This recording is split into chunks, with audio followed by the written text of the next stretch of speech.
ይሄ መግለጫ የሱዳን መንግስት ያወጣው የተናጠል መግለጫ አይደለም። የሆነ ትልቅ ስዕል አንድ ፍንካሽ ነው።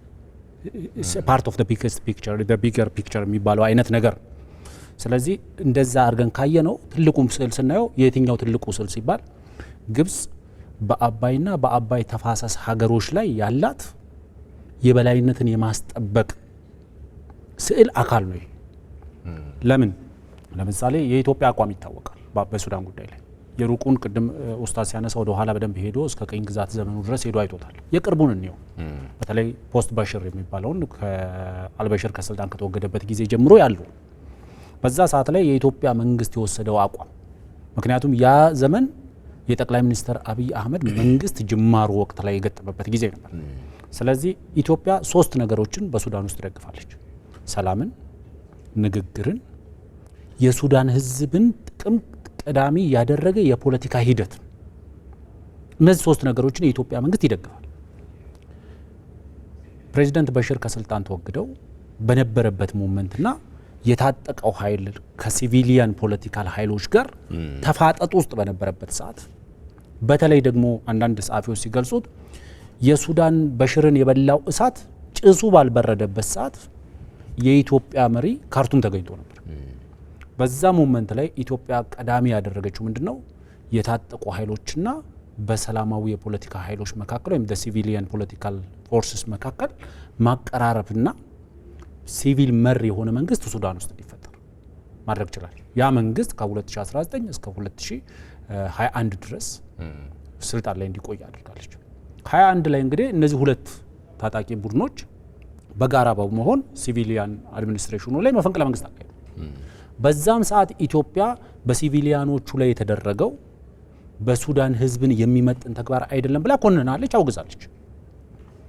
ከዛ በኋላ እነዚህ ሁለት ኃይሎች አሁን ጀስት ዲፋክቶ ፓርቲሽንስ ናቸው ማለት ዲፋክቶ ፎርስስ ናቸው ማለት ትችላል። ምክንያቱም ህጋዊነታቸው የመነጭ የነበረው በዛ በሶስቱም ኃይሎች በጋራ ሆነው የሲቪል አድሚኒስትሬሽኑ የሱዳን ጦር ኃይሎች የሚባለው ደግሞ የሱዳን ፈጥኖ ደራሽ ኃይል የሚባሉ እነዚህ ሶስት ኃይሎች ህጋዊነታቸው የሚመነጨው አብሮ በመቆም ውስጥ ምክንያቱም ያንን የመጀመሪያውን ሲቪል መር የሆነ መንግስት ያቋቋሙት አብሮ ቆሙ። ከዛ ውጪ ሲቆሙ ቡርሃን የሚባል የሉዓላዊ ምክር ቤቱ ሊቀመንበር የሚባል አታቅም፣ ሀሜቲ የሚባል የሉዓላዊ ምክር ቤቱ ምክትል ሊቀመንበር የሆነ አታቅም፣ ወይም ደግሞ ሀምዶክ የሚባል ጠቅላይ ሚኒስትር የሚባል አታቅም በተናጥል ሲቆም። ምክንያቱም በጋራ ይሄ ሌጂቲመሲያቸው የሚመነጨው በጋራ አብሮ በመቆም የሱዳን ሲቪል መንግስትን በመመስረት ውስጥ ነው። ስለዚህ አሁን እየተዋጉ ያሉት ዲፋክቶ ኃይሎች ናቸው እርስ በርስ እየተዋጉ ያሉት። ኢትዮጵያ ግን ኮንሲስተንትሊ ያልቀየረችው አቋም ሶስት ነገሮች ነው። ቅድም እንዳነሳሁት ሰላም፣ ንግግርና የሱዳን ህዝብ የፖለቲካ መሪ የሆነ የሱዳን ህዝብ መሪ የሱዳን ፒፕልስ ወይም ደግሞ ሲቪሊያን ሌድ ፖለቲካል ዲያሎግን ኢትዮጵያ ትደግፋለች። የሱዳን ህዝብ የሚመራው የሱዳን ህዝብ የሚቆጣጠረው ከሱዳን ህዝብ የሚመነጭ እሱን ትደግፋለች። አሁን እንግዲህ የሆነው ለምሳሌ ቢያንስ የሱዳን ቶፕ ዲፕሎማት የሚባለው የሱዳን የውጭ ጉዳይ ሚኒስትር ነው።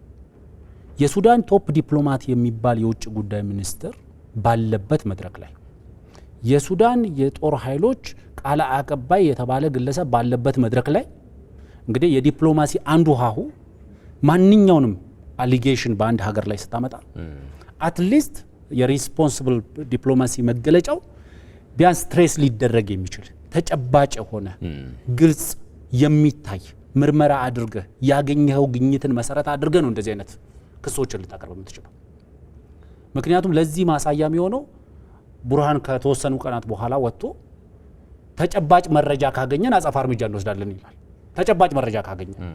ስለዚህ ተጨባጭ መረጃ ላይ መሰረት ያደረገ ክስ አልነበረ መጀመሪያ ላይ አሉባልታ ወይም ደግሞ እንደዚህ በሉ ተብሎ የተሰጠ ተላልፎ የተሰጣቸው ነገር ነው። ኦሬዲ ለዛ ነው ራሱን ችሎ የሚቆም አይደለም የምንለው። በአባይ ተፋሰስ ውስጥ ግብጽ እጅግ አስከፊ ፕሮጀክት የምታካሄድባት ሀገር አለች ከተባለ ሱዳን ነች።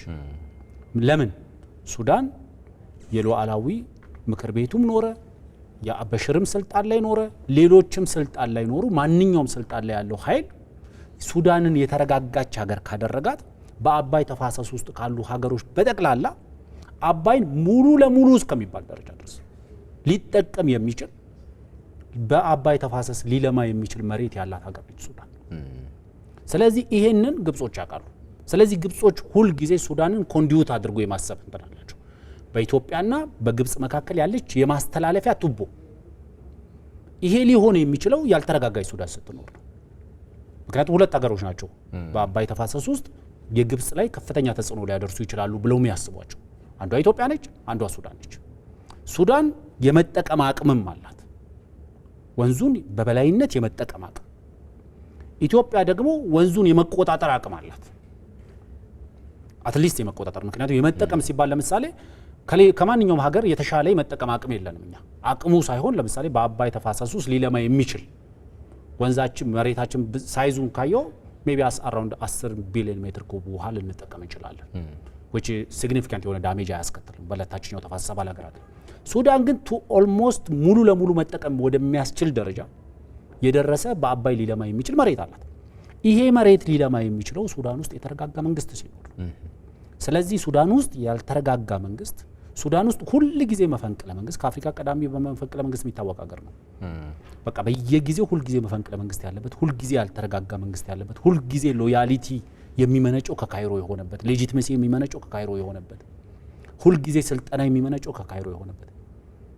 ለምሳሌ በመግለጫ ውስጥ ስታዩ ቅድም ኡስታዝ የራሳቸው ግዛት አካል አድርጎ ሱዳን የመመልከት ችግር አለባቸው ሲል ሌሎችን የውጭ ኃይሎች በሱዳን ውስጥ መግባት የለባቸውም ይላሉ።